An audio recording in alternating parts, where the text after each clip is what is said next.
It was a warm summer evening, and I had been talking to this guy named Tom online for a couple of weeks. He seemed genuine and funny, and we had really hit it off. We decided to meet in person for the first time, and I invited him over to my house for dinner. As I started to prepare for the evening, I felt a sense of excitement and nervousness wash over me.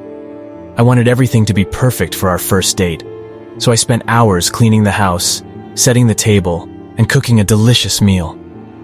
I couldn't wait to finally meet Tom and see if the chemistry we had online translated into real life. But as the hours ticked by and Tom still hadn't shown up, I began to feel uneasy. I tried calling him, but he didn't answer. I sent him a text, but he didn't respond. I started to wonder if he had changed his mind about coming over. Just as I was about to give up hope, there was a knock at the door. I rushed to answer it, my heart pounding with anticipation. But when I opened the door, my stomach sank. The man standing in front of me was nothing like the pictures Tom had sent me. He was older, balding, and had a scruffy beard. He looked nothing like the handsome, clean-cut guy I'd been talking to online. My mind raced as I tried to figure out what was going on. Had Tom lied to me? Was this some kind of sick joke?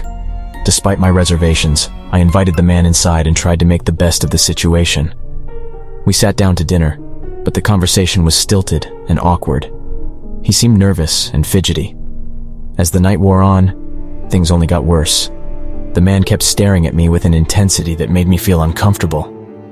He would ask me personal questions and then get angry when I didn't want to answer them. He kept insisting that we go upstairs to watch a movie, but I didn't feel safe being alone with him.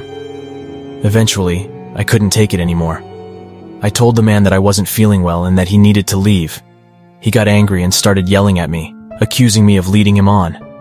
I was terrified and didn't know what to do. I tried to keep calm and reason with him, but he wouldn't listen. Finally, I threatened him to call the police and he bolted out the door. I locked the door and collapsed on the couch, my heart racing with fear and adrenaline. I couldn't believe what had just happened. I had let a complete stranger into my home, and it had turned into a nightmare. As I sat there in the dark, I realized that I had been catfished. The handsome, funny guy I'd been talking to online was a complete lie. In reality, I had invited a stranger into my home, and I was lucky to have escaped unharmed. I learned a valuable lesson about the dangers of trusting strangers, and I will never forget the terror I felt that night. I remember the excitement I felt when he invited me over to his house for our first date. His house was beautiful, a sprawling mansion on the outskirts of town. As I walked through the front door, I was struck by the grandeur of it all.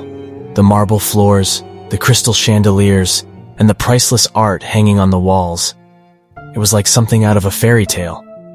He led me to the living room, where he had set up a romantic dinner for us. We talked and laughed, and I couldn't help but feel like I was in a dream. He was charming and funny, and I was completely swept off my feet. But as the weeks went by, something started to change. At first, it was just little things. He would call me constantly, asking when we could see each other again.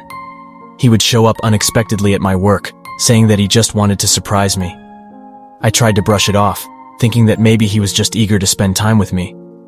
But then the notes started. Little scraps of paper with messages that were sweet at first, but soon turned possessive and creepy. He would leave them on my car windshield, or slip them into my purse when I wasn't looking. I started to feel like I was being watched, like he was always there, just out of sight. I tried to confront him, but he just laughed it off, saying that he was just being romantic. I didn't know what to do. I was scared and alone, and I didn't know who to turn to. And then the phone calls started. They would come at all hours of the night, the sound of his breathing heavy on the other end of the line. I started to sleep with a knife under my pillow, afraid that he would come for me in the middle of the night. I tried to break things off with him, but he refused to let me go. He would show up at my house, begging me to give him another chance. He would send me flowers and gifts, each one more extravagant than the last. But I knew it was all just a ploy, a way to keep me under his control. And then one night, I heard him breaking into my house. I screamed and tried to run, but he caught me and dragged me back to the bed. He whispered in my ear, telling me how much he loved me, and how we were meant to be together forever. I don't know how long he kept me there. It felt like days, but it could have been hours. All I know is that when he finally released me, I was a shell of my former self. I had lost all sense of who I was, and all I wanted was for it to be over. I finally found the strength to go to the police, and they were able to arrest him before he could hurt anyone else. But the damage had already been done. The memory of what he did to me will haunt me for the rest of my life. Emma was excited to go on her first date with James. They had been talking online for weeks and had finally decided to meet in person at a local coffee shop. She arrived early, feeling butterflies in her stomach, and picked a table near the window. When James walked in, Emma's heart skipped a beat. He looked even better than in his pictures. They hugged and sat down to order their drinks.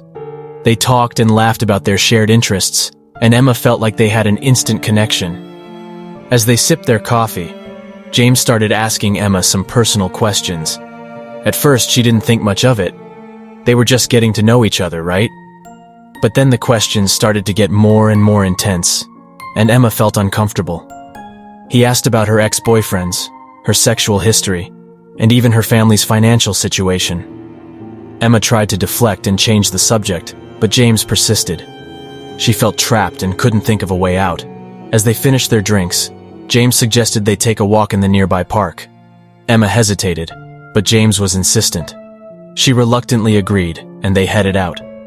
As they walked, James started telling Emma about his past relationships. He spoke in a calm and collected tone, but Emma couldn't shake the feeling that there was something off about him. He seemed too fixated on his exes, and Emma wondered if she was just another conquest for him.